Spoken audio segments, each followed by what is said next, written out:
आप और आपके अपनों पे सलामती रहमत और करम हो। मेरा नाम मोहसिन अकरम है दोस्तों। लैंड एंड कॉलोनाइजेशन एक्ट 1912 की एमसीक्यू सीरीज को करने लगे हैं।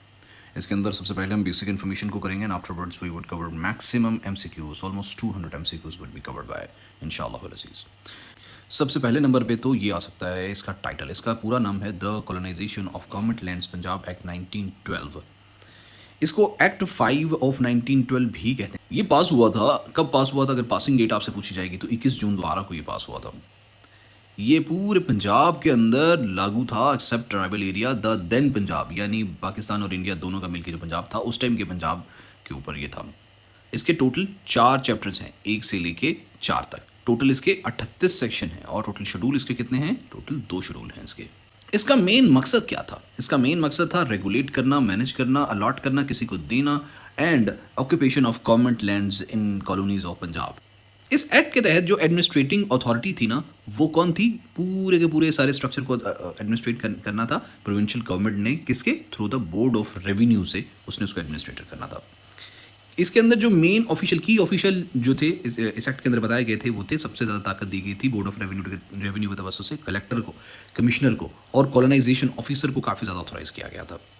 कौन मॉडिफाई कर सकता था an area as a colony? Provincial government किसी भी एरिया को कॉलोनी डिक्लेयर कर सकती थी।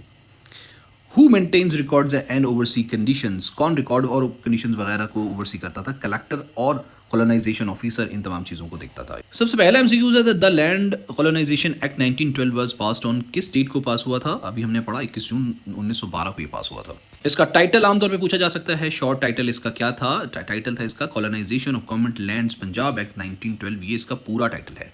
सी is the right answer.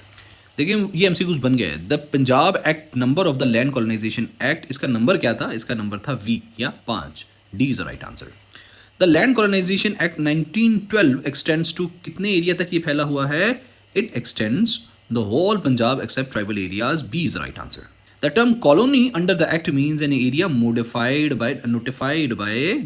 by provincial government. C is the right answer. The term prescribe means sanctioned by. Prescribe से मुराद है किस अथॉरिटी के जवाबत के तहत? राइट आंसर क्या है? राइट आंसर है board of revenue, sanctioned by board of revenue.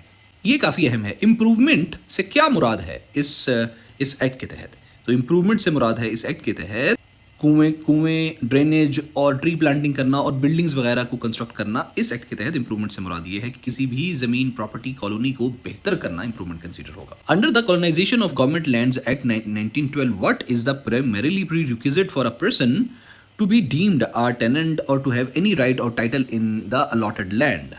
Right answer is D. A written order has been passed by the collector and the person has been taken possession with the collector's permission. अगला सवाल है under the colonization of government lands act 1912 what is the primary prerequisite? बुनियादी जो बात है वो कौन सी है? फॉर अ पर्सन, किसी इंसान के लिए, टू बी डीम्ड, ताकि वो समझा जाए, अ टेनेंट, उस जगह का, उस कॉलोनी का tenant, or to have any right or title in the allotted land, कि उसको कोई भी उस अलॉटेड, उसके नाम कोई ज़मीन अलॉट की जाए या उसको कोई हुकूक दिए जाए। Right answer is D. एक written order has been passed होना चाहिए उसके पास by the collector and the person has taken possession, और उसको पोजेशन दी गई हो with the collector's permission, collector की परमिशन से। एक तो उसके पास रिटन ऑर्डर होना चाहिए और साथ में उसको वहाँ की मलकियत, कब्जा दिया गया हो। फिर वो बंदा डीम किया जाएगा, कंसीडर किया जाएगा कौन? एज अ टेनेंट, किरायादार, वहाँ का कॉलोनाइजेशन के अंदर बसने वाला। Which official is primarily responsible for allotting land to any person under the statement of conditions subject to the control of the financial commissioner? कौन है जिम्मेदार? Right answer is D, the collector is responsible. Except as provided in section 17, any transfer or change of a tenant's rights or interest without the written consent of the executive district officer revenue shall be considered.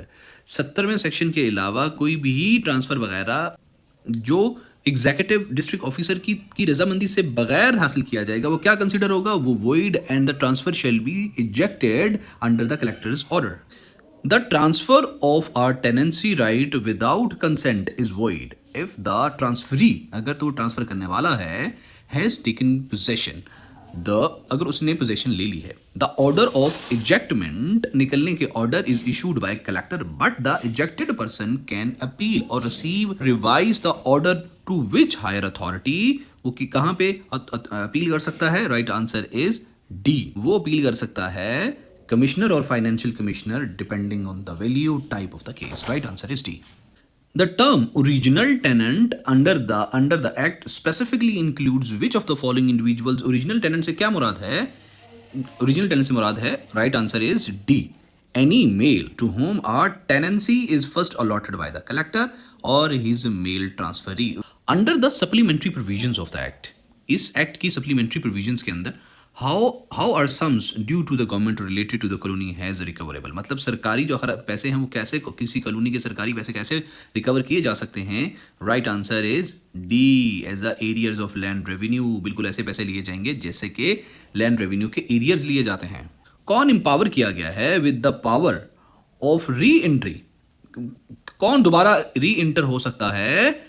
अगर कोई squatter हो या trace passer हो जिसने दरअंदाजी की हो कानूनी मामलात में, तो वो किसके पास पावर है कि वो उस ज़मीन जायदाद के अंदर री इंटर हो सकता है?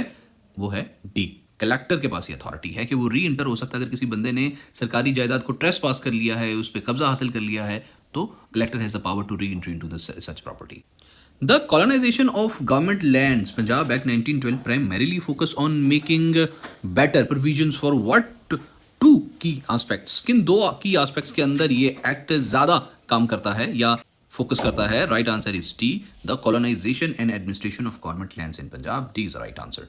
According to the definition in the act, land must be occupied or let for which primary purpose? Land क्यों ऑक्यूपाई की जानी चाहिए और क्या इसका बुनियादी मकसद है? To fall under the act scope. तो right answer is D.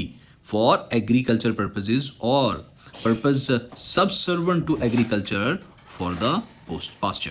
The right of sub letting conferred by the act. Sub letting का जो हक है जो इस एक्ट के तहत दिया गया है, डज नॉट रिलीज, वो नहीं जारी करता एनी टेनेंट, किसी भी टेनेंट को, किसी भी मजारे को वो नहीं फ्री करता, वो नहीं इसे बरीउज़िम्मा करार देता फ्रॉम अ कंडीशन, किसी एक कंडीशन से, रिक्वायरिंग देम टू, वो कौन सी कंडीशन है? वो कंडीशन है resided in the state in which his tenancy is situated. कि भाई जहाँ पे वो टेनेंसी, वो मजारत, वो ज़मीन है ना जो सरकारी तरफ से उसे अलॉट की गई है, वहाँ पे उसी स्टेट के अंदर उसे रहना होगा. एक और अहम सवाल है दोस्तों, काफ़ी अहम है. Which of the following is an example of an asset that the act specify prevents from being attached or sold for the recovery of dues provided they are maintained under prescribed conditions. इनमें से कौन सी example assets की ऐसी हैं जिनको बेचा नहीं जा सकता? Right answer is mares, camels and their progeny. देखो मेयर किसे कहते हैं? घोड़ी को. घोड़े की मादा जो होती है उसको मेयर कहते हैं. कैमल का आपको पता है ऊंट है. और प्रोजेनी कहते हैं किसी की आलो औलाद को, हस्बुन नसब को, किसी के बच्चों को. What is the primary method of acquiring property rights under the act? कौन सा बुनियादी तरीका है प्रॉपर्टी राइट्स को हासिल करने का इस एक्ट के तहत? तो fulfilling the conditions of such acquisition in the statement of conditions. statement of conditions के अंदर जो भी conditions की गई हैं, जो प्रिस्क्राइब हैं, जो पूछी गई हैं, उनको फुलफिल करना. D is the right answer. यही प्राइमरी मेथड है कोई प्रॉपर्टी को एक्वायर करने का इस एक्ट के तहत.